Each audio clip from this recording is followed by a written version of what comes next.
Hello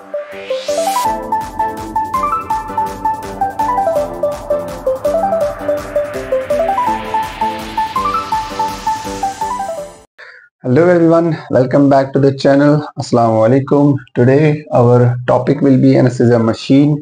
I hope that this topic will help you in preparing for different examinations as well as your course.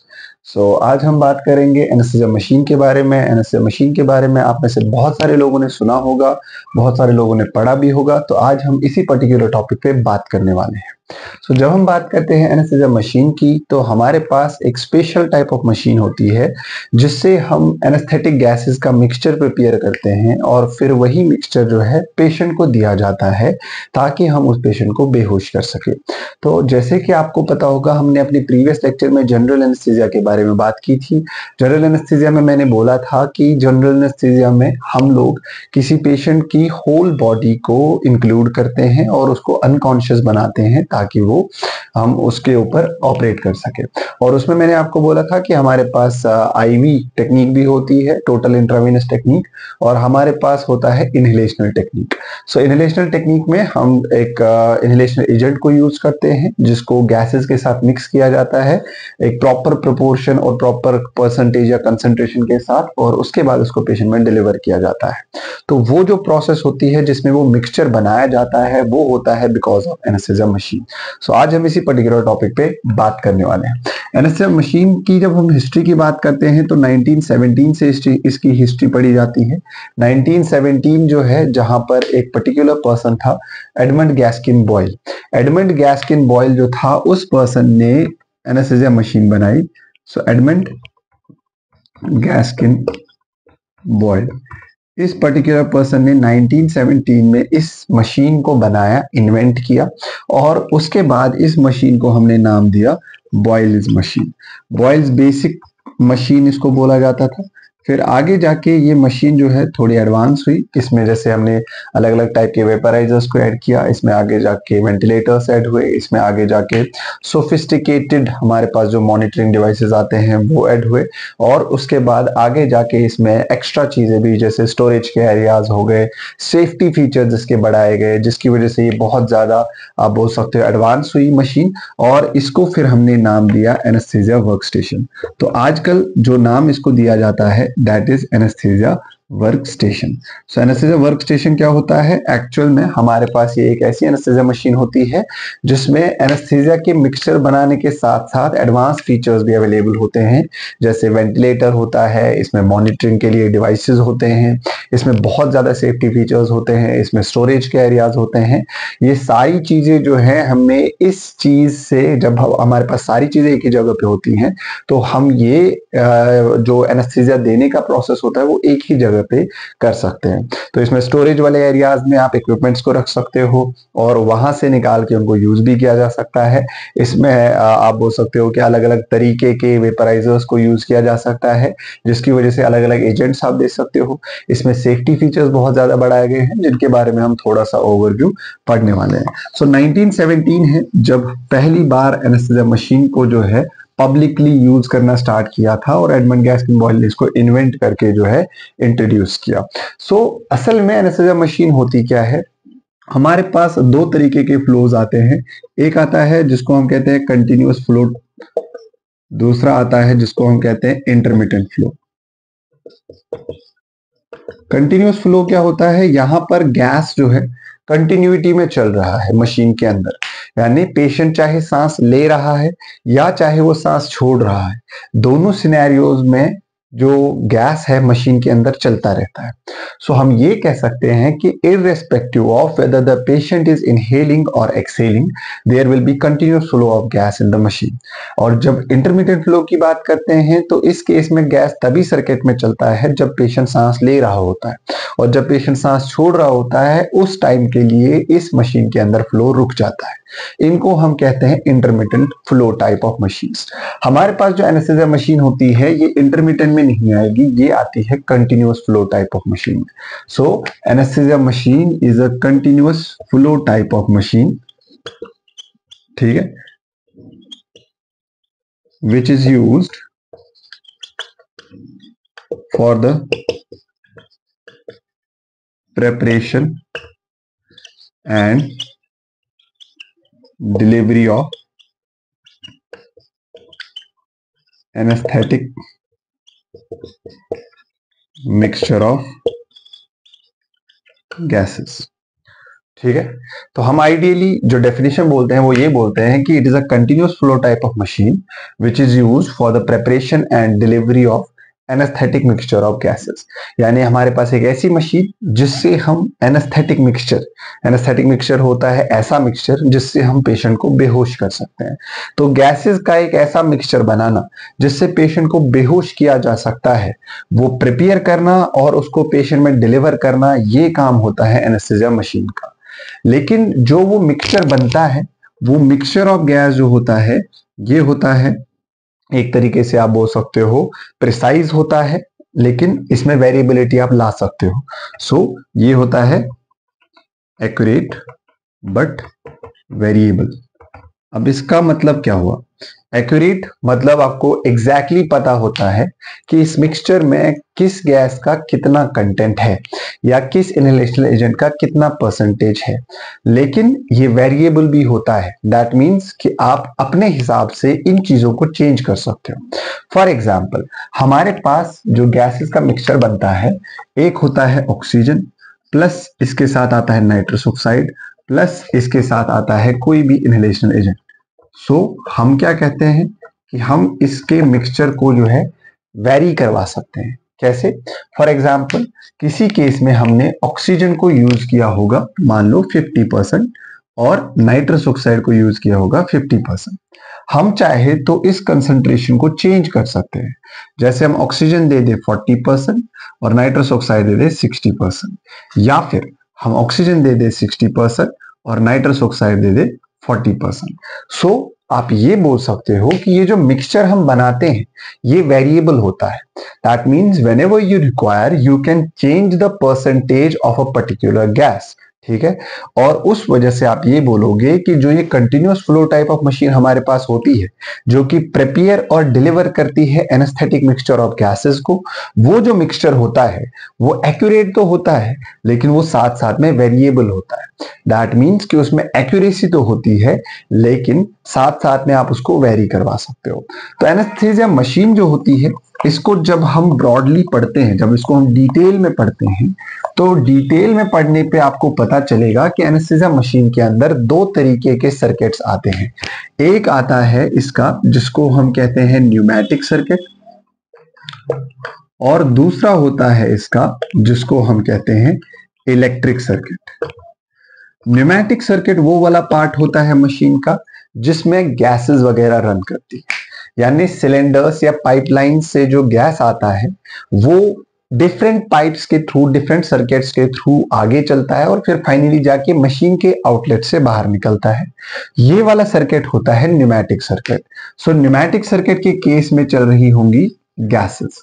ठीक है, और अगर हम electric circuit की बात करें तो इसमें हमारे पास स्विचेस होते हैं, इसमें हमारे पास आप बोल सकते हो पोर्ट्स होते हैं, इनलेट्स होते हैं, इलेक्ट्रिकल इनलेट्स। ठीक है, और इसके अलावा इसमें बहुत सारे आप बोल सकते हो इलेक्ट्रिकल अलार्म्स आजकल आती हैं हमारे पास। इसमें जो है डिफरेंट तरीके की जो है अलार्म्स आप इंक्लूड कर सकते हो, जो कि मोस्टली हम ऑक्सीजन में यूज करते हैं। इसके अलावा इसमें आजकल इलेक्ट्रॉनिक प्रेशर इंडिकेटर्स या फ्लो मीटर्स आते हैं, या फिर बहुत सारी मशीन में आजकल बैक पैनल जो होता है वो उसमें लाइट्स लगती हैं ताकि वो थोड़ा सा ग्लो करे। सो ये सारा पार्ट जो होता है ये इलेक्ट्रिक सर्किट का पार्ट होता है। ठीक है, सो इसमें जो इंपॉर्टेंटली हम पढ़ते हैं, जब भी हम ऐसे मशीन को पढ़ते हैं तो हम असल में पढ़ते हैं इस न्यूमेटिक सर्किट को। तो न्यूमेटिक सर्किट जो होता है, क्योंकि इसमें गैसेस चलती हैं तो गैसेस के अंदर होता है प्रेशर।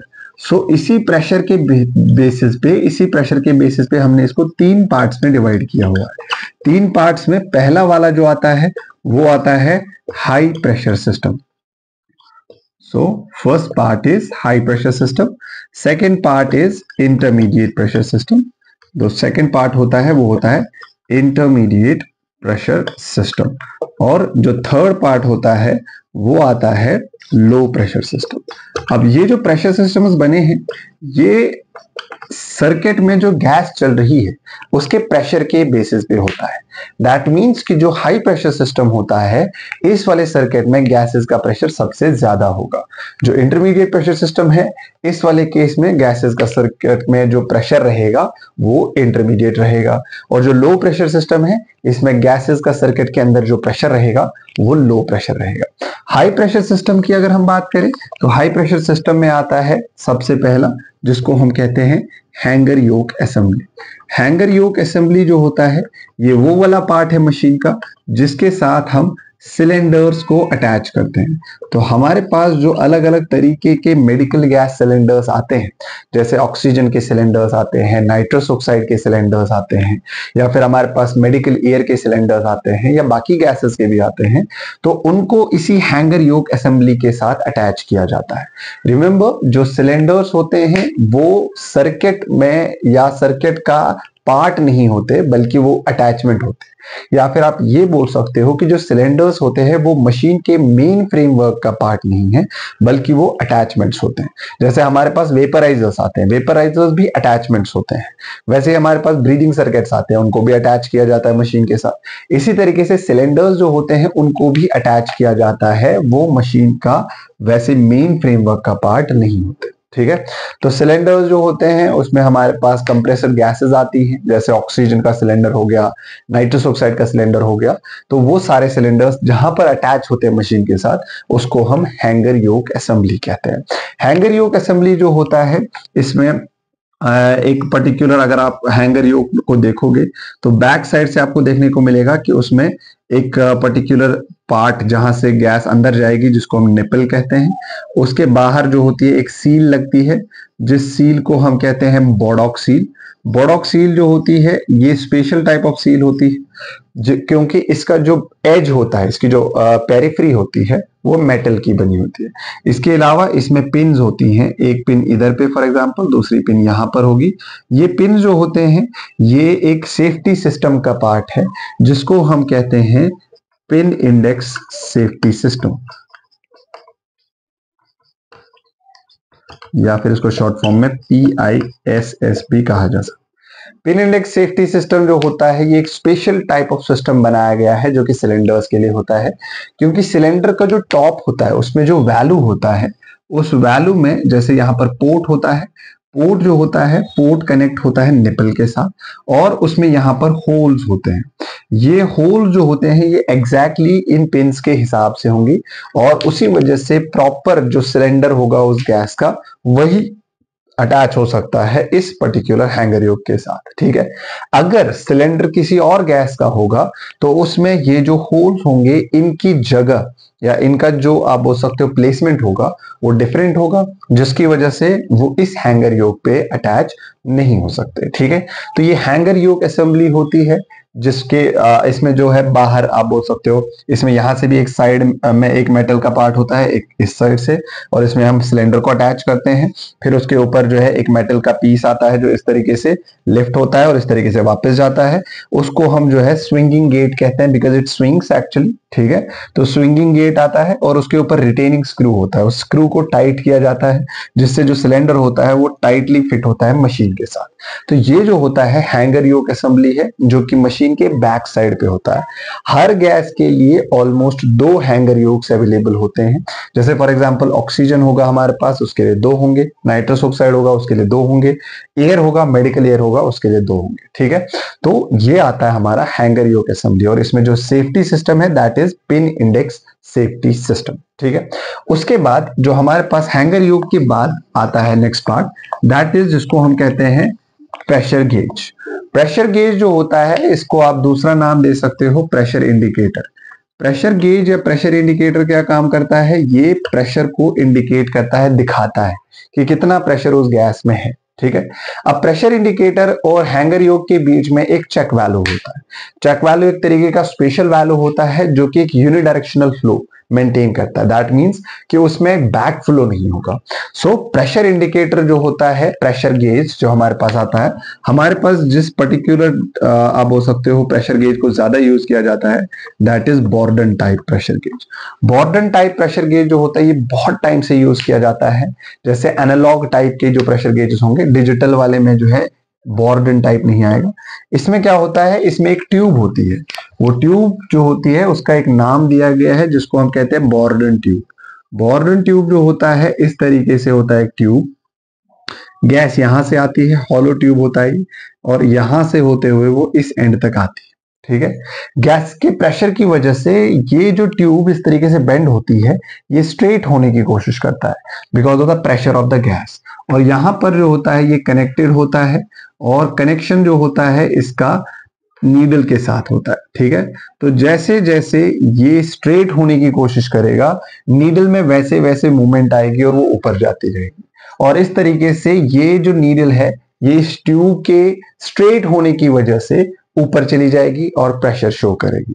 अब इसमें सेफ्टी फीचर भी है, अगर प्रेशर बहुत ज्यादा हो जाए देन इन दैट केस ये ट्यूब जो है ये रप्चर हो जाती है। और जब ये ट्यूब रप्चर हो जाएगी तो जो प्रेशर गेज है उसके बैक साइड से गैस लीक करेगी और उस वजह से आगे का सर्किट डैमेज नहीं होगा। तो ये आता है हमारे पास बॉर्डन टाइप ऑफ प्रेशर गेज, जिसको हम यूज करते हैं प्रेशर्स को इंडिकेट करने के लिए। हर गैस के लिए उसका सेपरेट प्रेशर इंडिकेटर लगा होता है। जैसे फॉर एग्जांपल अगर हमारे पास ऑक्सीजन होगा तो उसके लिए अलग होगा, अगर हमारे पास नाइट्रस ऑक्साइड होगा उसके लिए अलग होगा, अगर हमारे पास मेडिकल एयर होगा उसके लिए अलग होगा। इसमें भी कलर कोडिंग्स होती हैं, जैसे हमारे सिलेंडर्स में कलर कोडिंग होती है। जैसे ऑक्सीजन के सिलेंडर में ब्लैक बॉडी और व्हाइट टॉप होता है, वैसे ही ऑक्सीजन का जो आप बोल सकते हो प्रेशर गेज होता है उसका व्हाइट कलर होता है डायल का। और अगर आप नाइट्रस ऑक्साइड को देखोगे वो ब्लू कलर का होता है, अगर आप मेडिकल एयर को देखोगे तो वो ब्लैक कलर का रहता है मोस्टली। ठीक है, उसमें थोड़ा व्हाइट का भी पोर्शन रहता है बट मोस्टली वो ब्लैक कलर का रहेगा। तो इस तरीके से जो है हम अलग अलग गैसेस को देख सकते हैं कि कितना प्रेशर उनमें होता है। अब यहां पर इंपॉर्टेंट चीज या एक पॉइंट जो आपको पता होना चाहिए वो ये कि हमारे पास जो दो इंपॉर्टेंट गैसेस आती हैं, एक ऑक्सीजन होता है, एक नाइट्रस ऑक्साइड होता है। ऑक्सीजन के केस में क्या होता है, जैसे जैसे सिलेंडर में गैस की क्वांटिटी रिड्यूस होती जाएगी वैसे वैसे प्रेशर गेज की जो नीडल है वो नीचे आती जाएगी। सो आप ये बोल सकते हो कि प्रेशर गेज की नीडल से आपको पता चलेगा कि उस सिलेंडर के अंदर कितने अमाउंट का गैस अभी बचा हुआ है। और अगर नाइट्रस ऑक्साइड की बात करें तो उस केस में ये चीज पॉसिबल नहीं है, क्योंकि नाइट्रस ऑक्साइड सिलेंडर के अंदर लिक्विड फॉर्म में होता है और जब तक वो लिक्विड कन्वर्ट होता जाएगा गैस के अंदर तब तक pressure gauge continuously constant reading दिखाएगा। जैसे हमारे ऑक्सीजन की जो रीडिंग रहती है वो रहती है 2000 टू 2200 psi और जो हमारे पास नाइट्रस ऑक्साइड होता है उसका रहता है 760 psi। ठीक है, अब क्या होगा कि जैसे जैसे ऑक्सीजन के सिलेंडर की कैपेसिटी कम होती जाएगी वैसे वैसे ये जो प्रेशर होता है ये रिड्यूस होता जाएगा, लेकिन नाइट्रस ऑक्साइड जब तक खत्म नहीं होगा पूरी तरह तब तक वो कांस्टेंट प्रेशर दिखाएगा। इस वजह से प्रेशर गेज हेल्पफुल होता है ऑक्सीजन के केस में, लेकिन प्रेशर गेज जो है नाइट्रस ऑक्साइड के केस में हेल्पफुल नहीं होता। अब कुछ लोगों का शायद ये भी सवाल होगा कि ये क्यों होता है। तो यहाँ पर जो ऑक्सीजन होता है और जो नाइट्रस ऑक्साइड होता है ये सिलेंडर में लिक्विड फॉर्म में होगा या गैसियस फॉर्म में होगा, ये डिपेंड करता है गैस के क्रिटिकल टेम्परेचर पे। क्रिटिकल टेम्परेचर क्या होता है, क्रिटिकल टेम्परेचर गैस का एक ऐसा टेम्परेचर होता है below which a gas can be stored as liquid, यानी एक ऐसा टेम्परेचर जिसके नीचे अगर आप गैस का टेम्परेचर लेके जाओगे तो वो गैस कन्वर्ट हो जाएगी लिक्विड में। जैसे हमारे पास जो ऑक्सीजन होता है उसका क्रिटिकल टेम्परेचर है -119 डिग्री सेल्सियस। ठीक है, जो कि बहुत ही कम होता है। इसको अचीव करने के लिए हमें क्रायो टैंक्स जो कि टेम्परेचर कंपेंसेटेड टैंक्स होती है जो कोल्ड में रखते हैं टेम्परेचर कोल्डर साइड से, तो उस पर्टिकुलर टैंक को यूज किया जा सकता है, क्रायो टैंक्स जिनको हम कहते हैं। ठीक है, सो क्रायो टैंक्स को यूज किया जा सकता है और वही मेंटेन करके रख सकते हैं इस टेम्परेचर को। अगर हम नाइट्रस ऑक्साइड की बात करें तो नाइट्रस ऑक्साइड के केस में ये क्रिटिकल टेम्परेचर है 36.5 डिग्री सेल्सियस, जो 36.5 डिग्री सेल्सियस हमारे नॉर्मल रूम टेम्परेचर से ज्यादा होता है। आइडियली अगर हम ओटी की बात करें तो हमारे पास 22 टू 25 डिग्री सेल्सियस के बीच में टेम्परेचर रहता है, या कुछ केस में 26 भी आप लिख सकते हो। अगर इस टेम्परेचर को आप देखोगे ये इस टेम्परेचर से बहुत कम है, दैट मीन्स कि अगर आप नॉर्मल ओटी के टेम्परेचर में किसी भी नाइट्रस ऑक्साइड के सिलेंडर को रखोगे तो वहां पर जो वो नाइट्रस ऑक्साइड होगा वो लिक्विड फॉर्म में रहेगा, बिकॉज उसका जो क्रिटिकल टेम्परेचर है वो रूम टेम्परेचर से ज्यादा है। दैट मीन्स रूम टेम्परेचर में ऑलरेडी वो क्रिटिकल टेम्परेचर से नीचे रहेगा और उस वजह से हम उसको स्टोर कर सकते हैं एज लिक्विड फॉर्म। ठीक है, और जब तक ये लिक्विड कन्वर्ट होता जाएगा गैस में तब तक ये कांस्टेंट प्रेशर दिखाएगा। ठीक है, और इस केस में जो है हीट का भी यूज होता है, जिसकी वजह से जो आप बोल सकते हो कि जो आप बोल सकते हो कि नाइट्रस ऑक्साइड का सिलेंडर होता है वो बहुत ही ज्यादा कोल्ड हो जाता है और उस पर बहुत बार फ्रॉस्ट जम जाती है, बर्फ जम जाती है, because of this chemical reaction that is continuously going inside. ठीक है, तो ये आता है प्रेशर इंडिकेटर जो कि हमारे हाई प्रेशर सिस्टम का नेक्स्ट पार्ट है। उसके बाद आता है प्रेशर रेगुलेटर। प्रेशर रेगुलेटर या जिसको आप बोल सकते हो first stage pressure reducing device. So pressure regulator जो होता है हमारे पास एक ऐसा डिवाइस है जो रेगुलेट करता है वेरिएबल प्रेशर्स को, जो सिलेंडर से अलग अलग प्रेशर्स आते हैं, कभी ज्यादा आ रहा है, कभी कम आ रहा है, कभी कुछ और आ रहा है, तो उसको रिड्यूस करके ये कांस्टेंट प्रेशर पे ला के रखता है। आइडियली हम बोलते हैं 45 टू 60 psi के प्रेशर में लेके आता है, बट इसमें जो वर्किंग प्रेशर होता है दैट इज 50 टू 55 psi। तो इस केस में हमारी मशीन जो है वर्क करेगी आगे। तो हमारे पास जो 45 टू 60 psi का प्रेशर होता है ये प्रेशर रेगुलेटर मेंटेन करता है, यानी इसके पास जो गैसेस आती हैं वो अलग अलग प्रेशर्स पे हो सकती है। जैसे आप खुद देख सकते हो इस प्रेशर और इस प्रेशर में काफी ज्यादा डिफरेंस है, तो वो इतने प्रेशर पे आएगा लेकिन उसको रिड्यूस करके वो इस कांस्टेंट प्रेशर पे लाके रखता है उसको। अब सवाल ये है कि प्रेशर रेगुलेटर ये काम करता कैसे। तो प्रेशर रेगुलेटर का जो प्रिंसिपल है वो ये बोलता है that smaller pressure applied on larger areas can be, you can say, compensated or you can say balanced by larger pressure applied on smaller areas। अब वो क्या होता है, फॉर एग्जांपल हमारे पास यहां से गैस आती है, ठीक है, यहां से गैस आती है, वो गैस जो है यहां से एंटर करेगी, ये मान लो इधर पे बंद है, ठीक है, यहां से गैस एंटर करेगी, इसमें एक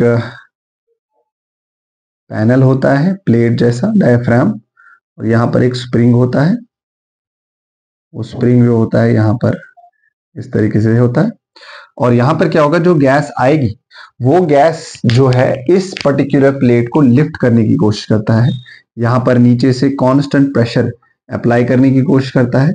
वो प्रेशर जो है इस पूरी सरफेस पे छोटे छोटे अमाउंट्स में जो है अप्लाई होता है और उस चीज को बैलेंस करता है ये वाला स्प्रिंग, जो कि एक लार्जर प्रेशर अप्लाई करता है एक छोटे से एरिया, मतलब इतने से एरिया पे कंटिन्यूअसली प्रेशर डाल रहा है, जबकि गैस जो है वो इतने एरिया पे छोटे छोटे प्रेशर डालता है और ये दोनों प्रेशर एक दूसरे को बैलेंस करते हैं, जिसकी वजह से आने वाले गैस का प्रेशर रिड्यूस हो जाता है और फिर वो रिड्यूस्ड प्रेशर के पे गैस जो है इसके आगे जाती है और इस तरीके से हम इस बहुत ज्यादा प्रेशर को रिड्यूस करके 50 टू 55 psi के प्रेशर में लाते हैं।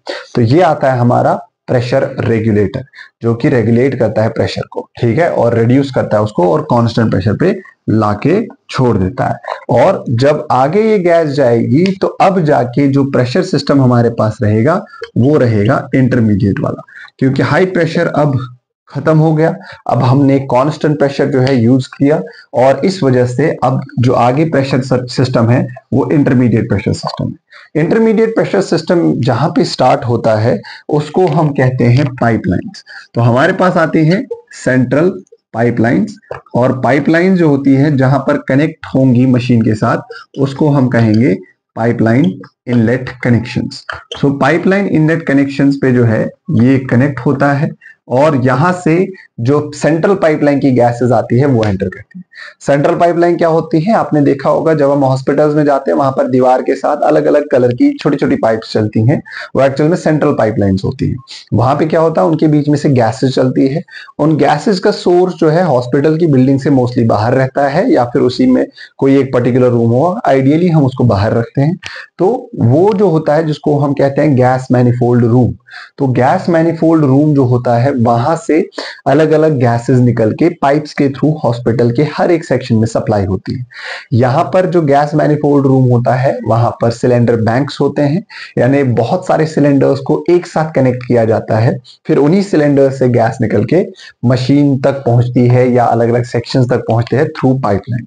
अब यहाँ पर टैंक्स का भी यूज किया जा सकता है, हम हर बार सिलेंडर्स को यूज नहीं कर सकते। अगर आप बोल सकते हो कि अगर हॉस्पिटल की डिमांड ज्यादा है तो हम सिलेंडर्स पे डिपेंड नहीं कर सकते, देन इन दैट केस हम बड़ी बड़ी टैंक्स का यूज कर सकते हैं।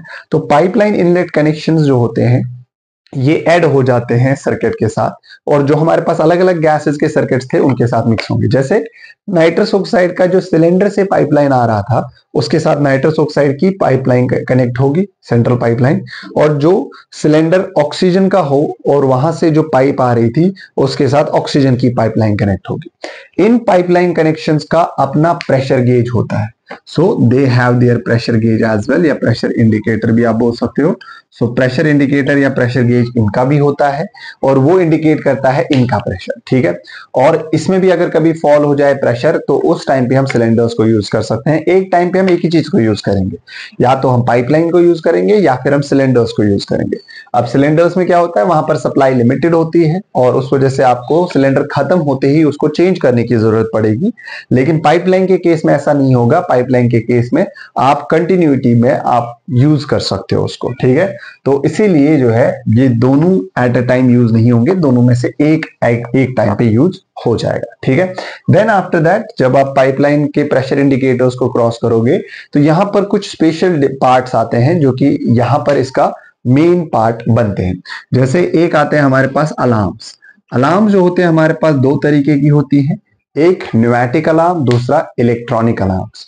न्यूमेटिक अलार्म्स में क्या होता है, उसमें जो सर्किट में गैस होती है, ऑक्सीजन जो होती है, वो ऑक्सीजन इस अलार्म के जो एक वेसल की तरह होता है, एक कंटेनर की तरह होता है, इस कंटेनर के अंदर जाएगा और वहां पर कंटिन्यूअसली प्रेशर एक्सर्ट करेगा इसके वॉल्स के ऊपर।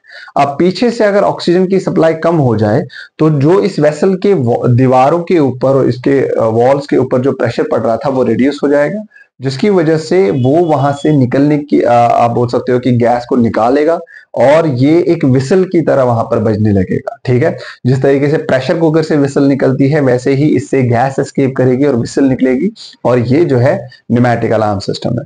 दूसरा आता है हमारे पास इलेक्ट्रॉनिक। इलेक्ट्रॉनिक में क्या होता है, उसमें सेंसर्स का यूज किया जाता है। सेंसर्स कंटिन्यूसली डिटेक्ट करते रहते हैं ऑक्सीजन को, और जब भी ऑक्सीजन का आप बोल सकते हो प्रेशर रिड्यूस हो जाएगा तो वो उसको डिटेक्ट करके जो है अलार्म देते हैं, ठीक है। तो ये अलार्म इसी का पार्ट बनते हैं हमारे इंटरमीडिएट प्रेशर सिस्टम का। इसके अलावा इसमें आता है एक और इंपॉर्टेंट चीज जो कि आता है ऑक्सिलरी ऑक्सीजन, ठीक है। ऑक्सिलरी ऑक्सीजन क्या होता है, ऑक्सिलरी ऑक्सीजन हमारे पास ऑक्सीजन की एक अलग सप्लाई होती है। जैसे जब हम मशीन को यूज करते हैं वो होता है कि सर्किट के बीच में से वेपराइजर से होते हुए फिर आगे जाके गैस आती है। दूसरा होता है हम जैसे वार्ड्स में हम लगाते हैं दीवार के साथ ट्यूबिंग लगाते हैं, फिर उसको मास्क लगाया जाता है पेशेंट के ऊपर, पेशेंट के फेस पे। वैसे ही जब हम सर्जरी करते हैं खत्म, या फिर आप उसके स्पाइनल एनेस्थीसिया दे रहे होते हैं जहां पर हमें पेशेंट को ट्यूब डाल के वेंटिलेट नहीं करना होता, तो हम उस पर मास्क लगा सकते हैं ऑक्सीजन का, वेंटी मास्क जिसको हम कहते हैं। तो वो वेंटी मास्क जो होता है वो इसी ऑक्सिलरी ऑक्सीजन जो डिवाइस होता है उसके साथ कनेक्टेड होता है। इसका अपना फ्लो मीटर लगता है, उससे आप चेक कर सकते हो कि कितने लीटर्स का गैस आप दे रहे हो, कितने लीटर्स का ऑक्सीजन आप दे रहे हो। तो ये ऑक्सिलरी ऑक्सीजन जो होता है ये भी इसी इंटरमीडिएट प्रेशर सिस्टम का पार्ट बनते हैं। इसके अलावा इंटरमीडिएट प्रेशर सिस्टम जो होता है इसमें एक इंपॉर्टेंट पार्ट बनता है जो कि एक बहुत ही ज्यादा इंपॉर्टेंट सेफ्टी फीचर भी होता है, उसको हम कहते हैं fail safe value. Fail safe value जो होता है ये एक ऐसा पर्टिकुलर स्पेशल डिवाइस है हमारे पास जो कि ऑक्सीजन के प्रेशर के साथ नाइट्रस ऑक्साइड के प्रेशर को मेंटेन करता है। जैसे अगर ऑक्सीजन का प्रेशर कभी फॉल हो जाता है तो ऑटोमेटिकली नाइट्रस ऑक्साइड के फ्लो को ये रिड्यूस कर देता है। इसको हम कहते हैं फेल सेफ वैल्यू, ठीक है। तो यहां पर ये फेल सेफ वैल्यू एक्चुअल में काम कैसे करता है, तो इसको समझने के लिए आप कंसिडर करो कि हमारे पास एक डिवाइस है जो कि इस तरीके से होता है, ठीक है।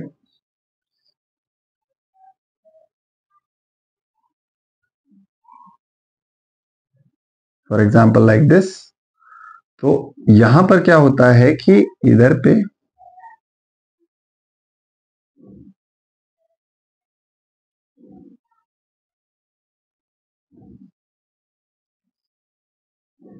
एक स्प्रिंग है यहाँ पे, यहां से ऑक्सीजन गैस जो है नीचे से सर्किट से आती है, क्योंकि नीचे वो ऑक्सीजन का सर्किट होता है, तो वहां से गैस आती है यहाँ पर। वो ऑक्सीजन गैस जो है इस पे कंटिन्यूअसली प्रेशर लगाता है, जिसकी वजह से लिफ्ट होता है, और उस वजह से ये वाला पीस भी लिफ्ट होगा। जैसे ही ये ऊपर जाएगा, मान लो ये इस लेवल तक पहुंचेगा, तो यहाँ का ये पीस जो है वो इस लेवल तक पहुंचेगा, और स्प्रिंग जो है उस टाइम पे कंप्रेस हो जाएगा, और उस केस में जो नाइट्रस ऑक्साइड यहाँ से वो निकल के इधर से निकलेगा। जैसे जैसे नीचे से ऑक्सीजन का प्रेशर रिड्यूस होता जाएगा, ये जो है उतना ज्यादा लिफ्ट नहीं होगा। तो आप ये बोल सकते हो कि इसके रास्ते को चलने के लिए ऑक्सीजन नीचे से इस पर्टिकुलर चीज को उठा के रखता है, ठीक है, और नाइट्रस ऑक्साइड इसको क्रॉस करके आगे जाता है। लेकिन जैसे जैसे ऑक्सीजन का प्रेशर रिड्यूस होता जाएगा, ये पीस जो है नीचे आता जाएगा। जब ये नीचे आता जाएगा, तो ये ऊपर वाला पीस भी नीचे आता जाएगा, जो यहाँ पर ये प्लेट होती है, डायफ्राम भी इसको बहुत बार बोलते हैं हम। तो जब ये नीचे आएगा, तो ये जो गैस इसको क्रॉस करके आगे जा रही थी, वो नहीं जा पाएगी, और इसको हम कहते हैं fail safe value. Fail safe value तब काम करता है जब ऑक्सीजन की सप्लाई फेल हो रही हो। ऑक्सीजन की सप्लाई या ऑक्सीजन का प्रेशर फॉल हो रहा है, तो ऑटोमेटिकली नाइट्रस ऑक्साइड भी फॉल होता जाएगा। और एक पॉइंट आएगा जब ऑक्सीजन की सप्लाई जो है उसका प्रेशर बहुत ज्यादा रिड्यूस हो जाएगा, तो उस टाइम पे ये शट ऑफ कर देगा नाइट्रस ऑक्साइड को, ठीक है। तो फेल सेफ वैल्यू जो है, इसको इसीलिए दूसरा नाम शट ऑफ वैल्यू भी कहा जाता है। सो ये एक और सेफ्टी फीचर है, और एक और पार्ट बनता है हमारे इंटरमीडिएट प्रेशर सिस्टम का। इसके अलावा हमारे पास आता है O2 फ्लश। O2 फ्लश क्या होता है? ये हमारे पास एक स्पेशल सेफ्टी फीचर है जो कि मशीन में होता है, और इसमें क्या होता है, ये बाईपास कर देता है लो प्रेशर सिस्टम को। मतलब कि जो ऑक्सीजन होता है वहां से निकल के उसको लो प्रेशर सिस्टम में उस टाइम पे नहीं जाना पड़ता जब आप इसको प्रेस करते हो। जब आप इसको प्रेस करोगे, तो वो सीधा निकल के मशीन के आउटलेट तक पहुंचेगा, और वो बाईपास कर देगा सारे के सारे लो प्रेशर सर्किट को, जैसे फ्लो मीटर्स हो गए, या फिर वेपराइजर माउंटिंग डिवाइस जहां पे होता है, ये उस सब को बाईपास करके सीधा मशीन के आउटलेट तक पहुंचाता है। ये O2 फ्लश जो होता है, ये हम इमरजेंसी के केसेस में यूज कर सकते हैं जब ऑक्सीजन की कमी हो रही हो, क्योंकि इसमें जो ऑक्सीजन का फ्लो होता है वो 35 टू 70 लीटर्स पर मिनट के हिसाब से भी चल सकता है। हालांकि हम इस प्रेशर को कंटिन्यूअसली यूज नहीं कर सकते, because using this pressure can cause lung injuries, ठीक है। तो ये एल्वियोलाई को डैमेज कर सकता है, लंग इंजरीज करवा सकता है, इसलिए हम उसको उतना ज्यादा यूज नहीं करते। लेकिन O2 फ्लश जो होता है, इसको यूज किया जाता है जब भी हमें कभी सर्किट में ऑक्सीजन की कंसंट्रेशन को बढ़ाना हो, ठीक है। तो ये एक और पार्ट बनता है हमारे इंटरमीडिएट प्रेशर सिस्टम का। एंड इसके अलावा होता है हमारे पास इसमें second stage pressure reducing device. Second stage pressure reducing device क्या करता है? ये फर्दर प्रेशर को रिड्यूस करता है, जो कि हमारे पास आया था 50 टू 55, वो उसको फर्दर रिड्यूस करेगा, और वो रिडक्शन जो होता है वो जाएगा 25 टू 30 psi तक। कुछ बुक्स में इसको 15 टू 30 psi भी लिखा गया है, ठीक है। So somewhere it might be written as 15 to 30 psi, ठीक है। तो इस प्रेशर में ये रिड्यूस कर देता है, ठीक है। और इस प्रेशर पे जब आप इसको रिड्यूस करोगे, तो आगे जो सर्किट रहेगा वो फिर रहना चाहिए हमारा, जिसको हम कहेंगे लो प्रेशर सर्किट, ठीक है। और ये जो आप बोल सकते हो रिडक्शन है, ये आगे जाके फर्दर रिड्यूस होता है, ठीक है। पहले आप 25 टू 30 psi तक जाते हो, फिर जब आप फ्लो कंट्रोल नॉब्स तक पहुंचते हो, तो वो इसको फर्दर रिड्यूस कर सकते हैं, ठीक है। और वो 15 psi तक इसको रिड्यूस कर सकते हैं।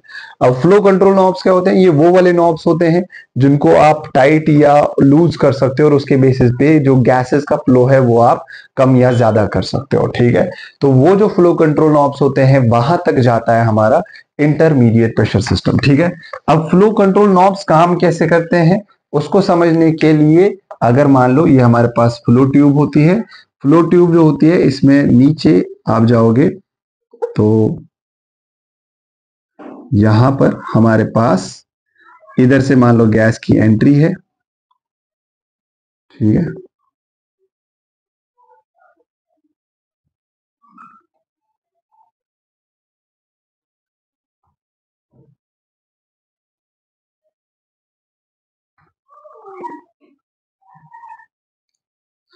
सो हमारे पास ये एक स्क्रू जैसा होता है, और इसमें आगे जो है नॉब होता है जिसको आप रोटेट कर सकते हैं। तो यहां पर जो होती है ये, जैसे ये जो चीज है इसको हम कहते हैं स्टेम, और जिसमें ये फिट होता है ये वाला पोर्शन, ठीक है, नॉट द टिप, बल्कि जो ये इसका बना हुआ है पोर्शन जिसमें ये स्क्रू बंद हो जाएगा, इसको कहेंगे हम सीट। तो इसमें क्या होता है, हम इसको टाइट करते हैं तो ये अंदर जाता रहेगा और इसको ब्लॉक करेगा, जिसकी वजह से गैस ऊपर नहीं जा पाएगी। जब आप इसको लूज करोगे वैसे ही गैस इधर से होते हुए अंदर एंटर कर पाएगी और इधर से ऊपर चली जाएगी, ठीक है। तो ये आता है हमारे पास flow control knobs. Flow control knobs में भी सेफ्टी फीचर्स होते हैं। एक तो इनमें कलर कोडिंग होती है, जैसे ऑक्सीजन का व्हाइट कलर का होगा, नाइट्रस ऑक्साइड का ब्लू कलर का होगा, और जो एयर होता है उसका ब्लैक कलर का होगा। सेकेंड, इसके ऊपर सिंबल भी लगा होता है गैस का, जैसे ऑक्सीजन के वाले पे O2 लिखा होगा, नाइट्रस ऑक्साइड वाले पे N2O, और एयर वाले पे एयर लिखा होगा, ठीक है। इसके अलावा इसमें जो ऑक्सीजन का नॉब होता है वो फिजिकल अपीयरेंस उसकी डिफरेंट होती है, यानी अगर आप उसको टच करते हो तो उसका डिजाइन थोड़ा डिफरेंट होता है, जो कि आपको बाकी नॉब से एकदम से अलग लगेगा। वो सेफ्टी फीचर इसलिए होता है कि कभी कभी हम पेशेंट के ऊपर ज्यादा फोकस्ड होते हैं और हमारे पास टाइम नहीं होता कि हम पीछे देख के नॉब को ऑन कर सके। तो you are just focusing on the patient and you just take your hand एंड आप हाथ से फील कर सकते हो और वहां पर उसको ओपन कर सकते हो या क्लोज कर सकते हो, ठीक है। तो ये एक सेफ्टी फीचर होता है इसमें, और इसके साथ ही हमारा इंटरमीडिएट प्रेशर सिस्टम खत्म हो जाएगा। फिर यहां से ऊपर जो पोर्शन होता है ये आता है हमारा लो प्रेशर सिस्टम, और यहां से लेके सीधा मशीन के आउटलेट तक जो पार्ट बनता है that will be the low pressure system, ठीक है। तो यहां पर ये जो ट्यूब होती है इसको हम फ्लो कंट्रोल ट्यूब कहते हैं या फ्लो ट्यूब कहते हैं, not flow control tube, we will use flow tube. और इसमें जो होता है हमारे पास बॉबिन होते हैं, ठीक है। अब बॉबिन जो है अलग अलग डिजाइन का होता है, जैसे आजकल जो हम डिजाइन देखते हैं वो थोड़ा सा इस तरीके का होता है, रोटेटिंग बॉबिन इसको कहा जाता है। रोटेटिंग बॉबिन इसलिए क्योंकि गैस की वजह से गैसेस के साइड में से निकल के ऐसे गोल गोल घूम के निकलते हैं, जिसकी वजह से ये कंटिन्यूअसली रोटेट होता जाएगा और रोटेट होते जाएगा, और इस पे एक डॉट होता है, वो डॉट जो है घूमता रहेगा, जिससे हमें पता चलेगा कि ये गोल गोल घूम रहा है, ठीक है। और इसमें गोल गोल घूमने पे आप देखोगे कि जो इसका टॉप एंड होता है ये जिस रीडिंग पे होगा वो बताएगा फ्लो ऑफ द गैस कितना है, ठीक है। तो ये जो ट्यूब होती है ये टेपर्ड ट्यूब होती है। टेपर्ड मतलब ये नीचे नैरो होती है, ऊपर वाइड होती है, और इसमें हमारे पास हर गैस के लिए दो ट्यूब्स आती है। एक ट्यूब होती है जो बड़ी साइज की होती है और दूसरी ट्यूब होती है जो पतली साइज की होती है। पतली साइज में जो होता है वहां पर जो रीडिंग्स होती है वो छोटी रीडिंग्स होती है, जैसे फॉर एग्जांपल 50 ml, फिर 100 ml, फिर 200 ml, फिर 300 ml, ऐसे करके रीडिंग्स होंगी। और जो हमारे पास बड़ी ट्यूब होती है उसमें, जैसे फॉर एग्जांपल इसमें आएगा 250 ml, 500 ml, 1 litre, 1.5 litre, 2 litre, 2.5 litre, 3 litre, 3.5 litre, और ऐसे करके 10 या 15 लीटर्स तक जो है फ्लो ट्यूब जाती है, ठीक है। तो इसको हम फ्लो ट्यूब कहते हैं। ग्लास की ट्यूब होती है मोस्टली। टेपर ट्यूब होती है, दैट मीन्स कि इसमें नीचे जो होता है हमारे पास नैरो होता है, ऊपर जो है वाइड होता है, ठीक है। और इसमें जो है ये रोटेटिंग बॉबिन घूमता रहता है, जिसकी सरफेस एंटी स्टैटिक होती है, जिसकी वजह से चिपकता नहीं है, और गैस इसके साइड से निकल के ऊपर जाती है। अब क्योंकि इसमें ये बॉबिन कंटिन्यूसली रोटेट हो रहा होता है, इसी वजह से इसको नाम दिया गया है रोटामीटर।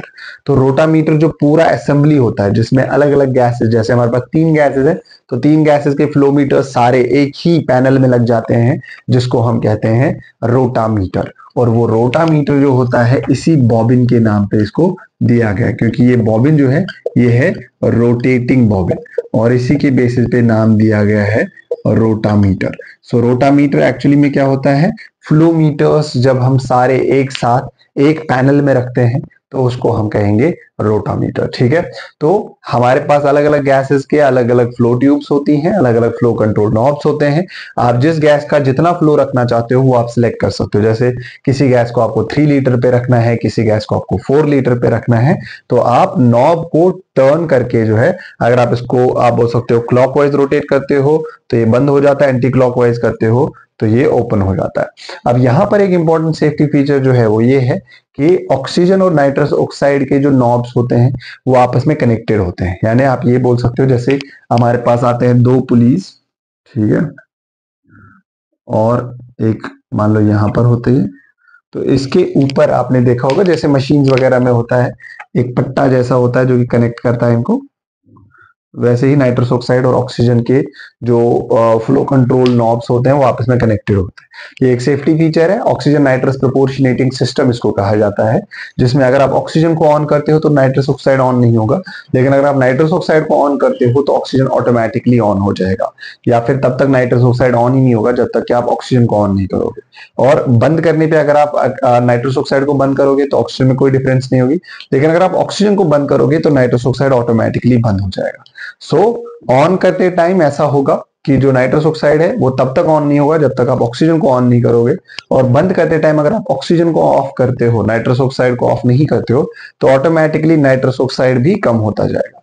ये इसलिए होता है ताकि पेशेंट में हाइपोक्सिक मिक्सचर डिलीवर ना हो, यानी जिसमें नाइट्रस ऑक्साइड ज्यादा हो और ऑक्सीजन कम हो और पेशेंट में हाइपोक्सिया हो, ऐसा मिक्सचर वहां पर सप्लाई ना हो। जैसे कि फेल से फैलो भी हमारा काम करता है, उसी काम को आगे ये पर्टिकुलर पार्ट बढ़ाता है। ठीक है, तो फ्लो मीटर्स जब हम क्रॉस करेंगे या फ्लो ट्यूब जब हम क्रॉस करेंगे, उसके ऊपर आता है हमारा common gas manifold. Common gas manifold क्या होता है? जैसे फॉर एग्जांपल ये हमारे पास एक फ्लो ट्यूब है, ये हमारे पास दूसरी है, ये हमारे पास तीसरी है। ऊपर ये जो ट्यूब्स होती हैं ये कनेक्टेड होती है, ठीक है, और इसको हम कहते हैं कॉमन गैस मैनिफोल्ड। यही वो पॉइंट है जहां पर गैसेस आपस में मिक्स होती है। अभी तक जो गैसेस मशीन में चल रही थी वो अलग अलग से चल रही थी, जैसे नाइट्रस ऑक्साइड अलग से चल रहा था, ऑक्सीजन अलग से चल रहा था, लेकिन इस पॉइंट पे कॉमन गैस मैनिफोल्ड जो होता है, इस पॉइंट पे सारी गैसेस आपस में मिक्स हो जाएंगी। ठीक है, इसमें जो गैस है, जैसे अगर ये इस तरफ जा रहा है सर्किट में, तो हमारे पास जो सबसे डाउन स्ट्रीम है, डाउन स्ट्रीम मतलब स्ट्रीम में सबसे नीचे और स्ट्रीम में सबसे ऊपर, ये वाला हो गया, सबसे डाउन स्ट्रीम रखा जाता है ऑक्सीजन को, ताकि सबसे लास्ट में जो गैस अंदर सर्किट के पास जाती है वो एक्चुअल में ऑक्सीजन हो। ठीक है, तो वो एक अलग प्रोसेस है। जब हम safety features of an machine को डिटेल में डिस्क्राइब करेंगे तब इस चीज को भी पढ़ेंगे। और इस कॉमन गैस मैनिफोल्ड में जब आप गैसेस मिक्स हो जाएंगी तो इसके बाद, जब अब गैसेस मिक्स हो जाएंगी तो इसके बाद गैसेस आगे जाएंगी, आगे जाके वो उस पोर्शन को क्रॉस करते हैं जहां पर हमारा वेपराइजर लगता है। तो वो होता है हमारे पास वेपराइजर माउंटिंग डिवाइस। ये वो वाला पोर्शन है मशीन का जहां पर आप वेपराइजर्स को कनेक्ट करते हो। वेपराइजर्स क्या होते हैं? हमारे पास स्पेशल कंटेनर्स होते हैं जिनमें हम इनहेलेशन एजेंट्स को भरते हैं। ये टेम्परेचर और प्रेशर कंपेंसेटेड होते हैं मोस्टली, जिसकी वजह से बाहर के प्रेशर और टेम्परेचर का इन पे कोई भी असर नहीं पड़ता, और ये वहां पर इनहेलेशन एजेंट को बचाते हैं रिएक्ट करने से, या फिर आप बोल सकते हो हवा की वजह से रिएक्ट होके खत्म हो जाएंगे वो, तो वो उसको स्टोर करते हो। और प्रिसाइज डिलीवरी उनकी होती है, जैसे कितने परसेंटेज का आपको इनहेलेशन एजेंट आगे भेजना है सर्किट में, वो हम वेपराइजर्स की मदद से ही कर सकते हैं। ठीक है, तो वेपराइजर जो है पहले अगर आप देखी जाए, पहला जो हम यूज करते थे एजेंट जिसको हम ईथर कहते थे और क्लोरोफॉर्म यूज होता था, तो उस टाइम से वेपराइजर्स यूज हो रहे हैं। जब हम उस टाइम पे यूज करते थे उसको हम कहते थे ईथर बोतल, गोल्डमैन वेपराइजर था, उसके बाद फिर आगे जाके डेवलप होता गया। आजकल जो है हम यूज करते हैं अलग अलग सीरीज के वेपराइजर्स, जैसे हमारे पास टेक सीरीज आती है, ठीक है, टेक 5, टेक 6, टेक 7 करके, इसमें जो है अलग अलग एजेंट्स के लिए अलग अलग वेपराइजर्स आते हैं। जब हमारे पास वेपराइजर वाला टॉपिक होगा हम उसको डिटेल में पढ़ेंगे उस टाइम पे। सो हम अलग अलग एजेंट्स के हिसाब से एजेंट स्पेसिफिक वेपराइजर्स को यूज कर सकते हैं।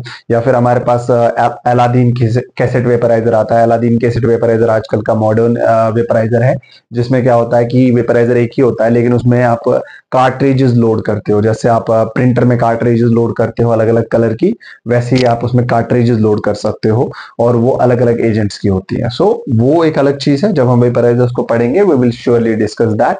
बट जब हम वेपराइजर माउंटिंग डिवाइस की बात करें तो यहाँ पर हम अटैच कर सकते हैं वेपराइजर्स को। तो आइडियली 2 वेपराइजर्स अटैच हो सकते हैं। वेपराइजर्स को कैसे अटैच करना होता है वो भी एक अलग प्रोसेस होती है, जैसे कि इसमें जिस वेपराइजर का बॉइलिंग पॉइंट कम होगा उसको पहले रखना होता है, जिसका बॉइलिंग पॉइंट ज्यादा होगा उसको बाद में रखना होता है। ठीक है, और वेपराइजर्स के बॉइलिंग पॉइंट्स क्या होते हैं, इनका मैक जो अलग अलग एजेंट्स का होता है उसका ध्यान रखना पड़ता है। ठीक है, और उसी मैक के हिसाब से, जिसको हम कहते हैं मिनिमम एल्वियोलर कंसंट्रेशन, उसी के बेसिस पे हम एजेंट को रखते हैं। ठीक है, जैसे फॉर एग्जांपल हैलोथेन जो है हमारे पास उसका 0.75 है मैक, तो 0.75% से ज्यादा रखोगे आप तो पेशेंट जो है बेहोश रहेगा, ठीक है। तो मैक असल में क्या होता है, मिनिमम एल्वेओलर कंसंट्रेशन, एक ऐसा परसेंटेज है किसी भी इनहेलेशन एजेंट का जिसको देने पे 50% या उससे ज्यादा पॉपुलेशन जो होगी जिनकी सर्जरी हो रही होती है उनको कोई भी पेनफुल या नॉक्शियस स्टिमुलस जिसको आप कहोगे वो फील नहीं होगा। जैसे पेनफुल स्टिमुलस होता है इंसिजन का पेन फील होना, या फिर अगर हम जैसे चूहों में एग्जांपल दी जाती है इस नॉक्शियस स्टिमुलस की, तो वो होता है उनका टेल कट करना। तो जो नॉक्शियस स्टिमुलस होता है वो इस परसेंटेज से ज्यादा अगर आप रखोगे तो उनको कोई भी फील नहीं होगा। मोस्ट ऑफ द केसेस में हो सकता है ऐसे भी लोग हो जिनमें ये फील हो, क्योंकि 50% या उससे ज्यादा पॉपुलेशन में वो स्टिमुलस फील नहीं होगा, लेकिन हो सकता है कि 40% में फील हो या 30% में फील हो या 5% या 10% में फील हो, ठीक है। तो हमारे पास हैलोथेन आता है जिसका 0.75 है, हमारे पास 1.15% आता है आइसोफ्लोरेन का, हमारे पास 2.06% आता है जो हमारा सेवोफ्लोरेन होता है, और 6% आता है हमारा डेस्फ्लोरेन जो होता है, ठीक है। तो ये अलग अलग एजेंट्स हैं, जब हम इनहेलेशन एजेंट्स को पढ़ेंगे उस टाइम पे, वैसे हमने ऑलरेडी अपने प्रीवियस लेक्चर में इनहेलेशन एनेस्थीसिया में उनको थोड़ा सा पढ़ा हुआ है, बट जब हम फार्माकोलॉजी में उनको पढ़ेंगे we will surely discuss this minimum alveolar concentration as well. तो वेपराइजर को क्रॉस करने के बाद हम पहुंचते हैं जो चक वाल्व होता है। चक वाल्व क्या करता है, जो भी मिक्सचर हमारे पास अब आया उसको ये वापस नहीं जाने देगा मशीन के अंदर, तो चक वाल्व लगता है। चक वाल्व को क्रॉस करने के बाद आता है हमारा common gas outlet. Common gas outlet जो होता है ये मशीन का आउटलेट होता है, जहां से जो भी मिक्सचर हमने बनाया मशीन के अंदर वो मिक्सचर बाहर निकलता है। इसके साथ ब्रीदिंग सर्किट को कनेक्ट किया जा सकता है या फिर ये वेंटिलेटर के साथ कनेक्ट होता है। तो यहां से जो ये गैस है या तो ब्रीदिंग सर्किट के थ्रू, जो हमारे पास आते हैं semi closed type of breathing circuits, उनके थ्रू जाएगा सीधा पेशेंट के पास, या फिर इससे हम भेज सकते हैं उसको वेंटिलेटर के पास, और वेंटिलेटर की मदद से जो हमारे पास आता है क्लोज्ड सर्किट उसकी मदद से जो है हम पेशेंट को वेंटिलेट कर सकते हैं। तो ये कॉमन गैस आउटलेट जो होता है ये मशीन का सबसे लास्ट पार्ट है, और इसी से खत्म होता है हमारा जो लो प्रेशर सिस्टम होता है, ठीक है। तो ये बनता है पूरा न्यूमेटिक सर्किट जिसमें हमारे पास हाई प्रेशर सिस्टम है, इंटरमीडिएट प्रेशर सिस्टम है, लो प्रेशर सिस्टम है। हाई प्रेशर सिस्टम में हैंगर योक असेंबली होती है, प्रेशर गेज होता है, और फर्स्ट प्रेशर रिड्यूसिंग डिवाइस या प्रेशर रेगुलेटर होता है। फिर इंटरमीडिएट प्रेशर सिस्टम आता है जिसमें पाइपलाइन इनलेट कनेक्शंस आते हैं, उनके प्रेशर गेजेस आते हैं, उसके बाद उसमें अलार्म्स आती हैं, उसमें फेल सेफ वाल्व आता है, उसमें ऑक्सिलरी ऑक्सीजन आता है, उसमें ऑक्सीजन फ्लश आता है, और second stage pressure reducing device, और इसके अलावा फ्लो कंट्रोल नॉब्स। उसके बाद आता है लो प्रेशर सर्किट जिसमें फ्लो ट्यूब्स होती हैं या फ्लोमीटर ट्यूब्स भी आप बोल सकते हो, उन्हीं के अंदर रोटेटिंग बॉबिन वगैरह होता है। फिर कॉमन गैस मैनिफोल्ड होता है जहां पर गैसेस मिक्स होती हैं। फिर उसके आगे जाके वेपराइजर माउंटिंग डिवाइस होता है जहां पर वेपराइजर कनेक्ट होता है। वेपराइजर जो है जितनी परसेंटेज आप सिलेक्ट करोगे उसी हिसाब से उतनी परसेंटेज जो है डिलीवर होगी। तो अगर आप कम परसेंटेज रखते हो तो गैस जो है हमारे पास वेरिएबल बाईपास टाइप वेपराइजर्स आते हैं। वेरिएबल बाईपास टाइप मतलब आप वेरी करवा सकते हो कि कितना गैस वेपराइजर के थ्रू जाएगा और कितना गैस उसको बाईपास करेगा, ठीक है। तो अगर आप कम परसेंटेज यूज कर रहे हो तो कम गैस वेपराइजर के अंदर से जाएगी और ज्यादा गैस वेपराइजर के बाहर से जाएगी, और अगर आप ज्यादा परसेंटेज यूज कर रहे हो तो ज्यादा परसेंटेज की गैस जो है वेपराइजर के अंदर से जाएगी और वेपराइजर के बाहर से बाईपास बहुत कम हो जाएगी, ठीक है। फिर उसके आगे जाके होता है चक वाल्व, और फिर आता है common gas outlet. Common gas outlet वो पॉइंट है जहां पर हमारा जो मिक्सचर बना वो मशीन से बाहर निकलता है, और इस तरीके से हमारी एनेस्थीसिया मशीन का न्यूमेटिक सर्किट कंप्लीट होता है। अगर हम इलेक्ट्रिक सर्किट की बात करें तो उसमें हमारा मेन स्विच आता है, उसमें हमारे इलेक्ट्रॉनिक पार्ट्स आते हैं मशीन के, उसमें हमारे पास इलेक्ट्रॉनिक प्रेशर इंडिकेटर्स जो होते हैं वो आते हैं, इलेक्ट्रिक अलार्म्स जो होती हैं जो सेंसर पे काम करती हैं वो आती हैं। इसके अलावा उसमें आप बोल सकते हो कि जो पावर इनलेट्स एंड आउटलेट्स होते हैं वो भी इसमें आते हैं। ये सारे के सारे जो हैं इलेक्ट्रॉनिक सिस्टम का पार्ट होते हैं। और एनेस्थीसिया मशीन की बात करें तो इसमें बहुत सारे सेफ्टी फीचर्स होते हैं।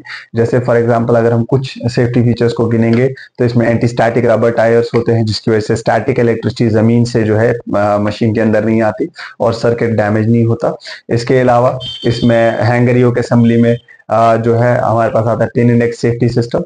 पाइपलाइन के केस में होता है diameter index safety system. Diameter index safety system मतलब उसमें डायमीटर्स अलग अलग साइज मतलब डायमीटर के होते हैं और उनके डायमीटर्स वैरी करते हैं जिसकी वजह से एक पाइपलाइन को आप दूसरी पाइपलाइन के साथ कनेक्ट नहीं कर सकते, ठीक है। तो वो सेफ्टी फीचर्स आते हैं। प्रेशर गेज आता है जिसमें बॉर्डन टाइप ट्यूब आती है और वो रप्चर हो सकती है। रप्चर तब होगी जब प्रेशर सर्किट के अंदर ज्यादा होगा, तो ये भी सेफ्टी फीचर है। चेक वाल्व जो मैंने बोला था होता है जो बैकफ्लो को प्रिवेंट करते हैं, जहां जहां पे चेक वाल्व है वो भी सेफ्टी फीचर्स हैं। प्रेशर रेगुलेटर होता है जो कि वेरिएबल प्रेशर्स को रिड्यूस करके एक सेट प्रेशर पे रखता है, तो ये भी एक सेफ्टी फीचर है। उसके अलावा जो हमारे पास फेल सेफ वाल्व होता है वो भी एक सेफ्टी फीचर है। हमारे पास अलार्म्स होती हैं जो कि सर्किट में अलार्म्स प्रेशर कम होने पे जो है एक्टिवेट हो जाती हैं, और वो भी सेफ्टी फीचर में आएंगे। ऑक्सीजन फ्लश, जब हमें सर्किट में ऑक्सीजन की कमी होगी, आगे पेशेंट के पास ऑक्सीजन ज्यादा देना होगा, उसको दबा के हम ऑक्सीजन की कंसंट्रेशन को जो है सर्किट में या फिर ब्रीदिंग सर्किट में बढ़ा सकते हैं, तो वो भी एक सेफ्टी फीचर है।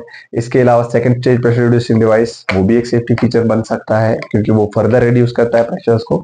और जो गैस होता है जब वो आउटलेट से बाहर निकलता है तो वो 5 to 8 psi पे होता है, जो कि बहुत रिड्यूस्ड होता है, और वो 5 to 8 psi जो है हमारे लंग्स के लिए सेफ होता है। और अगर आप देखोगे सेफ्टी फीचर्स में फ्लो कंट्रोल नॉब्स भी होते हैं क्योंकि उनमें कलर कोडिंग्स होती है। उसमें ऑक्सीजन नाइट्रस प्रोपोर्शनेटिंग सिस्टम होता है, वो भी उसका कलर कोडिंग है। इसके अलावा फ्लो ट्यूब्स की अगर हम बात करें तो उनपे मार्किंग्स होती हैं, उनके अंदर रोटेटिंग बॉबिन होता है। रोटेटिंग बॉबिन जो होता है वो फ्लो बताता है। उसमें ऑक्सीजन का ट्यूब जो होता है जो मोस्ट डाउन स्ट्रीम रखा जाता है, वो भी एक सेफ्टी फीचर है।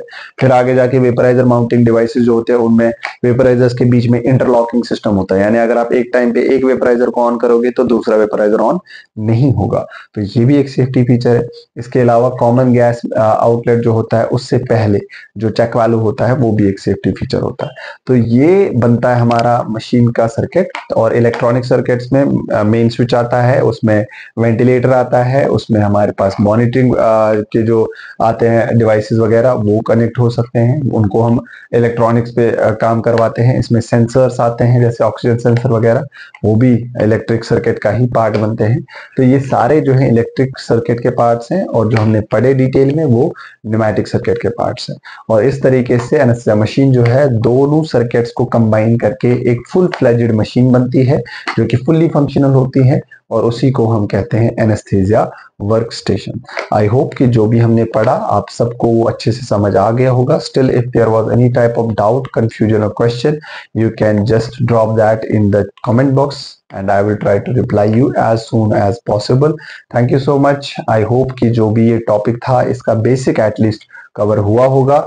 बाकी इसमें जो अलग अलग कुछ टॉपिक्स हैं जैसे फॉर एग्जांपल वेपराइजर्स हैं, सिलेंडर्स हैं, या फिर ब्रीदिंग सर्किट्स हैं, उनको हम अलग से पढ़ने वाले हैं जो कि अटैचमेंट्स हैं इसके, not with this particular topic. वो अटैचमेंट है तो उनको हम अलग से एज अ सेपरेट टॉपिक पढ़ेंगे।